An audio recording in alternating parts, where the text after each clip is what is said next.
Railway budget పద్ధతులపైన చర్చ జరుగుతున్నప్పుడు తెలంగాణ రాష్ట్రంలో ఉన్న సమస్యల మీద మా గౌరవ మెదక్ ఎంపీ రఘునందన్ రావు గారు అనేక విషయాలు ప్రస్తావించడం జరిగింది. పార్లమెంట్లో తక్కువ టైం ఇవ్వడం వల్ల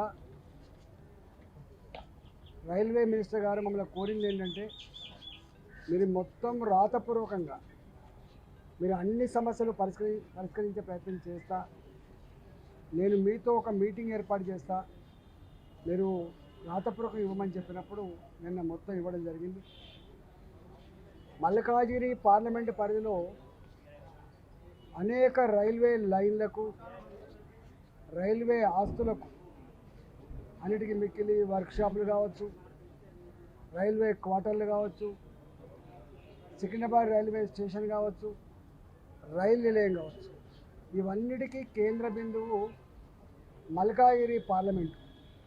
కానీ అన్నీ ఉన్న అల్లు నోట్లో చెల్లున్నట్టుగా ఇవన్నీ ఉన్నప్పటికీ, చూసి మురిసినప్పటికి కూడా ఈ జిగ్జాగ్ లైన్ల వల్ల మా ప్రజలకు అనేక రకాల ఇబ్బందులు ఉన్నాయని చెప్పి మంత్రి గారితో చెప్పినప్పుడు వెంటనే స్పందించింది.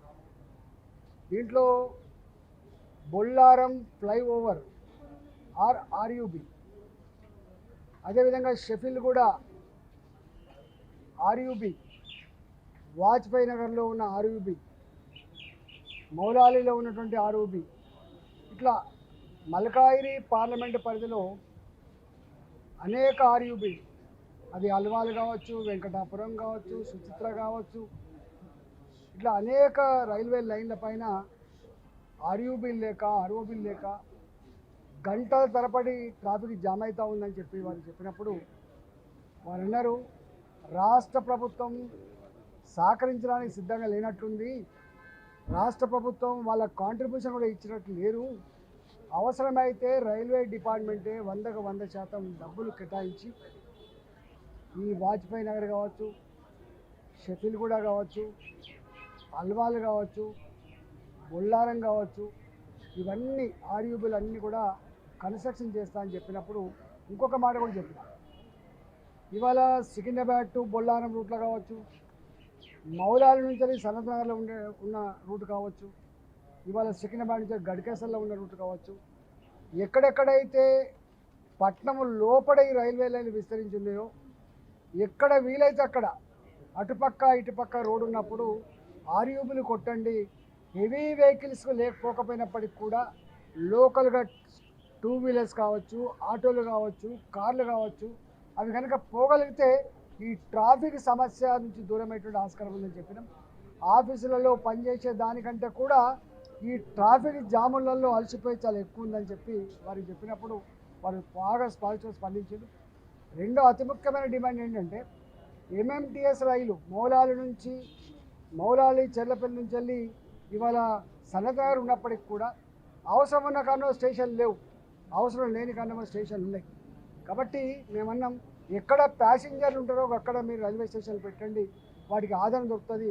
మీ రైలు కూడా ఇన్ టైంలో రాకపోవడం వల్ల, ఈ టైంకి వస్తానటువంటి గ్యారంటీ లేకపోవడం వల్ల ఎవరు ఆదరిస్తలేరు.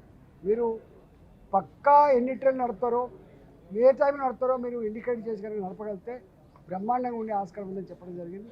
అదేవిధంగా metro rail system, NDA Narendra Modi గారు వచ్చిన తర్వాత దాదాపు 4 నగరాలకే పరిమితమైనటువంటి మెట్రో రైల్ 16 రాష్ట్రాలకు ఎక్కువ ఇచ్చి 16 మెట్రో రైళ్లను విస్తరించిన ఘనత మనదే. కాబట్టి హైదరాబాద్లో ఇవాళ సికింద్రాబాద్ నుంచి వెళ్ళి మేడ్చల్ వరకు, జూబ్లీ బస్టాండ్ నుంచి వెళ్ళి షామీర్పేట వరకు, ఎల్బీ నగర్ నుంచి ఇవాళ హయత్ నగర్ వరకు ఇక్కడ ఆల్రెడీ ఎక్స్ప్రెస్ వేలు అవుతున్నాయి. కాబట్టి కేంద్ర ప్రభుత్వ డబ్బులతో ఇవాళ ఎక్స్ప్రెస్ వేలు అవుతూ ఉన్నాయి. కాబట్టి ఈ ఎక్స్ప్రెస్ వేల నిర్మాణ సందర్భంలోనే మెట్రో కూడా ప్రొవిజన్ పెడితే కనుక మళ్ళీ ట్రాఫిక్ అంతరాయం ఉండదు. ఒకటి. రెండవది ఖర్చు తక్కువ అయ్యేటువంటి ఆస్కారం ఉంది. 2. మూడో తొందరగా పూర్తి అయ్యేటువంటి ఆస్కారం ఉందని చెప్పడం జరిగింది. ఇవాళ హైదరాబాదులో మెట్రో వల్ల ఎంతో ఉపయోగం ఉందో అవన్నీ కూడా కూలంకషంగా వారికి వివరించినప్పుడు తప్పకుండా మేము పాజిటివ్గా ఈ సికింద్రాబాద్ నుంచి వెళ్ళి సికింద్రాబాద్ వయా బోయినపల్లి వయా సుచిత్ర నుంచి మేడ్చల్ వరకు కానీ, ఇవాళ జూబ్లీ నుంచి వయా అల్వాల్ షామీర్పేటకి కానీ, అదేవిధంగా ఎల్బీనగర్ వనస్థలిపురం నుంచి వెళ్ళి ఆంధ్ర కానీ ఇవన్నిటి విషయంలో వారు పాజిటివ్గా స్పందించడం జరిగింది. మూడవది మా పాత నియోజకవర్గం హుజురాబాద్లో ఉప్పల్ ఆర్ఓబి ఇలా ఎన్నో సంవత్సరాల క్రితం శాంక్షన్ చేసింది. దాదాపు 200 కోట్ల రూపాయలతోటి ఆ 4 లేన్ రోడ్ తయారు చేసినాం. కానీ కేవలం రైల్వే పోర్షన్ మాత్రమే కొంత పెండింగ్ ఉందని చెప్పినప్పుడు దాన్ని కూడా వెంటనే పరిష్కరిస్తామని చెప్పడం జరిగింది.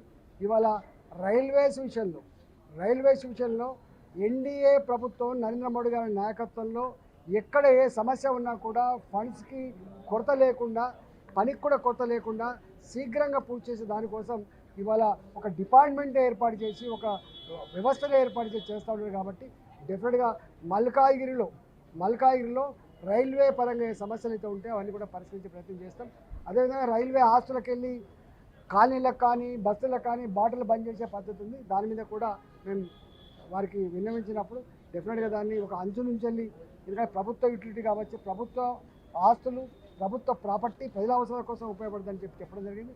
డెఫినెట్గా మల్కాగిరి నియోజకవర్గంలో రైల్వే డిపార్ట్మెంట్ పరంగా ఎన్ని సమస్యలతో సతమతమైనరో, బాధపడరో ఆ సమస్యలు తప్పకుండా అతి త్వరలోనే ఇలా మీటింగ్ ఏర్పాటు చేసి చేస్తామని చెప్పి మనం చేస్తూ ఉన్నాం. తర్వాత నేను తెలంగాణ గురించి అనేక కొత్త రైల్వే లైన్, ఇలా కోల్ మైన్స్ సంబంధించినటువంటి కొత్త రైల్వే లైన్ కానీ, ఇలా కరీంనగర్ నుంచి వెళ్ళి అసెంబర్తి రోడ్డు సంబంధించిన కొత్త లైన్లు కానీ ఇలాంటి అనేక వాటిని ప్రస్తావించడం. 30,000 కోట్ల పైచిలకు డబ్బులతో ఇవాళ రైల్వే పనులు శీఘ్రంగా కొనసాగుతా ఉన్నాయి. ఒక 500 కోట్ల రూపాయలతోటి చెర్లపల్లి టర్మినల్ కావచ్చు, 750 కోట్ల రూపాయలతోటి సికింద్రాబాద్ రైల్వే స్టేషన్ కావచ్చు, ఇలా 350 కోట్ల రూపాయలతో కాచిగూడ రైల్వే స్టేషన్ కావచ్చు, 400 కోట్ల రూపాయలతోటి 350 నుంచి 400 కోట్ల రూపాయలు నాంపల్లి రైల్వే స్టేషన్ కావచ్చు. రైల్వే స్టేషన్లు ఇలా ఎయిర్పోర్ట్లను తలపించే పద్ధతి నిర్మాణం చేస్తారు. ఇవాళ అమృత్ రైల్వే స్టేషన్ల కింద ఇవాళ 39 రైల్వే స్టేషన్లు కూడా బాగు చేస్తారు. ఇలా జిహెచ్ఎంసీ పరిధిలో ఉన్న రైల్వే స్టేషన్లను కూడా పొద్దున పూట వాకర్స్కి ఉపయోగపడే ఆస్కారం ఉంది కాబట్టి వాటి ఫేస్ లిఫ్ట్ చేయమని కూడా చెప్పడం జరిగింది. ఇవాళ నీళ్ళ సౌకర్యం కావచ్చు, దాని ఫేస్ లిఫ్టింగ్ కావచ్చు, టాయిలెట్ సౌకర్యం కావచ్చు, ఇవన్నీ కూడా చేయమని చెప్పినాం. డెఫినెట్గా ఇవన్నిటి పట్ల ఒక మంత్రి గారితో ఒక మీటింగ్ ఏర్పాటు చేసి దాని అతి త్వరలోనే ఇవాళ కార్యాచరణ రూపొందించుకొని దాన్ని పని మొదలుపెట్టే ప్రయత్నం చేస్తాం.